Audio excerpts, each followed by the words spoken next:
There's a change in the atmosphere, in the spirit realm. Something shifted. Something changed. There's a change in the atmosphere. It's in the spiritual realm. There is a change.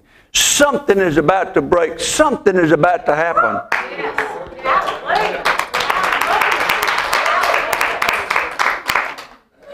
And I don't say that lightly. And I sat there on his couch and I was, just kind of reading through. You know how you do. You're getting ready to go someplace. And I was just kind of reading through some different scriptures. And all of a sudden, I had a vision. And in this vision, I saw, it was an ocean. And in this ocean, there was a great wave starting to rise. And in front of this wave, there were people on a surfboard. I've never surfed, but I knew what they were. I've seen them on TV.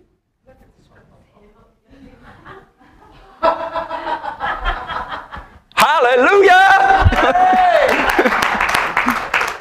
Never been there before. Never been there before. Never. Well, I saw the wave. And,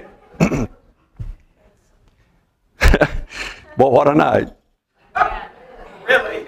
And when I saw the wave, I was just standing there looking at it, but I was bawling so bad because the presence of the Lord was so close to me. And the vision was like a mega 3D. It's like I was in it almost. As I saw this wave, the Lord spoke to me. And He said, this is a wave of glory that's fixing to cover the land. And I sat there and I watched that wave of glory. And I didn't ask the question because I've learned a long time ago when the Lord starts talking to me, keep my mouth shut because I usually have the wrong answer. And so I just listened. And then the Lord said this to me. He said, these people on these surfboards, and they was all like, they sat on a surfboard, but they're turned looking back, looking for that wave. And He said, what they're doing is they're looking and watching to catch the wave. And so then He said this to me. He said, I want you to catch this wave of glory and ride it into glory. Amen. So that's coming in our lifetime. The wave of glory. And I believe we're on the verge of this wave of glory.